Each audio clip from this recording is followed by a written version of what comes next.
트럼프발 관세 전쟁이 현실화되면서 한국 경제에 미칠 직간접적 영향에도 우려가 커지고 있습니다.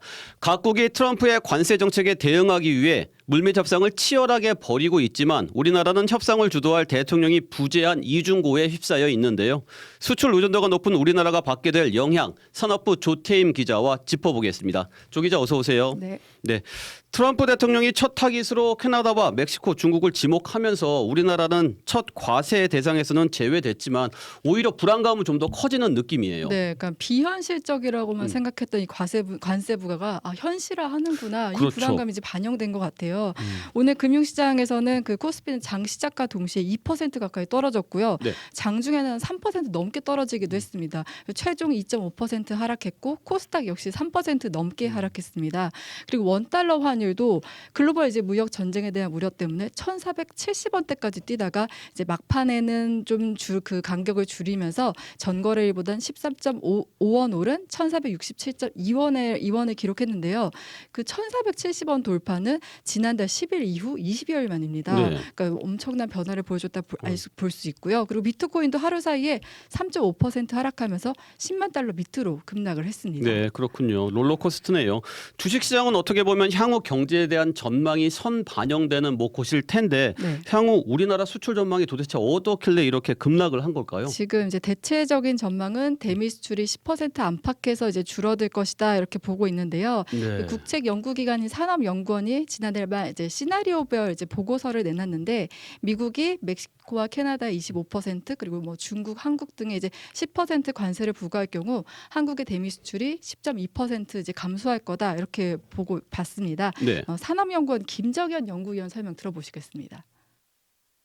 수출에서 큰 부분을 차지했던 것이 이제 대미 수출이었는데 이 부분이 이제 미국 쪽으로 생산이 되면서 대체가 된다면 그게 가장 큰 저희한테 위협이 될 거라고 생각은 하고 있습니다.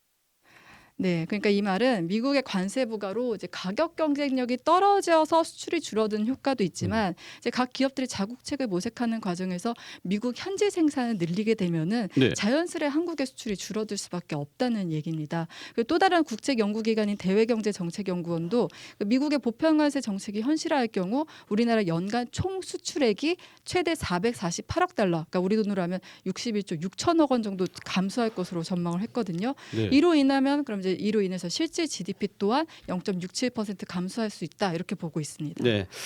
대미 수출만 10%가 줄어든다. 이렇게 구체적인 수치로 들으니까 더 답답한 상황인데요. 앞으로 구체적으로 어떤 영향들이 좀 있겠습니까? 그러니까 우선 이제 직접적으로는 멕시코와 캐나다에 공장을 둔 한국 기업들의 피해가 예상되는데요. 네. 멕시코와 캐나다는 이제 미국에 인접해 있잖아요. 그런데 인건비는 미국에 비해 저렴하고 그렇죠. 또 광물도 풍부합니다. 그리고 또 자유무역 협정 혜택까지 받을 수 있었어요. 그래서 한국 업체들로서는 이들 나라에서 직접 제조를 하는 게 이득이었는데 이게 트럼프 정부 들어서 이제 부메랑이 된 겁니다. 네. 그러면은 그 중국에 대한 관세 부과로 인해서 우리가 받게 될 영향은 뭐가 있을까요? 지금 중국에 대해서는 10% 관세 부과를 예고했는데 네. 10%가 어떻게 보면 약하게 보일 수도 있지만 중국산 전기차나 태양광 웨이퍼 같은 경우는 현재 지금 100%, 50% 관세 부과가 이루어지고 있는데 거기에 더 얹어서 네, 맞습니다. 네. 여기에 이제 추가 10%가 되고 이제 보편 관세 이제 10%를 적용하겠다는 거예요. 근데 그 중국의 영향이 뭐냐면은 한국의 대중 수출액이 1,330억 달러로 중국 역시 미국과 마찬가지로 한국의 양대 최대 수출국입니다. 네. 근데 중국에 대한 관세 부과가 이뤄지면 중국의 수출이 위축될 거게 될 거고 그렇게 되면 우리나라의 중간재 수출 역시 줄어들 수밖에 없게 되는 겁니다. 그렇죠. 그리고 또 일각에서는 그 미국으로 수출이 줄게 되면 중국이 다른 이제 수출 시장을 넘보게 되면 이제 그 시장에서 한국과의 수출 경쟁이 더 심화될 것이다 이런 전망이 나오고 있습니다. 그렇군요.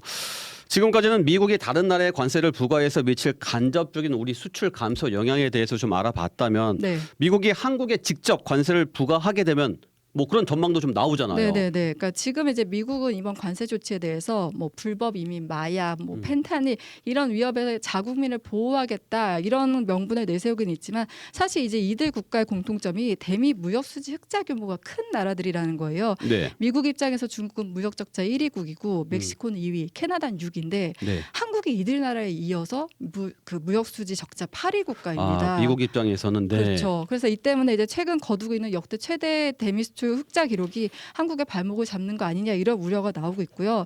또 하나 주목할 점은 멕시코와 캐나다는 미국의 동맹국으로 FTA에 따라 관세를 거의 부과하지 않았었는데 이번 트럼프의 관세 조치가 이 동맹국도 예외 없다 이걸 보여주는 거예요. 그렇네요. 지금 트럼프 대통령은 당장 이제 반도체 철강에도 18일쯤 관세를 부과할 것이라 예고를 했고 4월 1일까지 FTA 개정 필요성도 이제 보고하도록 관련 부처에 명령을 내렸는데 이 모든 예고가 한국 입장에서 좋을 게 하나도 없는 상황입니다. 그러네요. 지금 금융시장도 오늘 불안했고 네. 수출 감소 우려도 나오는데 지금 가장 답답한 건 이 상황을 뭐 지휘할 경제 컨트롤 타워 대통령이 없다는 점도 우리에겐 큰 부담이에요. 네, 지금 각국 정상들이 물밑에서 뛰고 있는데 한국은 그야말로 뛸 사람이 없는 상황이에요. 네. 당장 일본 이시바 시게루 총리가 이번 주 지금 미국 방문해서 한일 정상회담, 미일 정상회담을 한다고 하는데 우리나라는 정상회담에 뛰어들 이제 대통령이 부재한 상황이잖아요. 그렇죠. 산업통상자원부가 오늘 통상교섭본부장 주재로 이제 회의를 열고 모든 협력 가능한 채널을 동원해 이제 대응을 하겠다고 했지만 이 협상 파트너의 무게감 자체가 다를 수밖에 없습니다. 제가 이제 몇몇 연구위원들한테 이제 전화를 해봤는데 이제 개인적인 견해라면서 이름을 밝히기는 어려운데 네. 한 경제학자는 현재 거의 무정부 상태에서 이제 아이고야. 관세 폭탄을 맞아야 한다 이렇게 네. 표현을 하기도 했고 또 다른 경제학자 역시 지금 현재 딱히 뾰족한 방법이 없다 이렇게 말하기도 했습니다. 네, 그렇군요.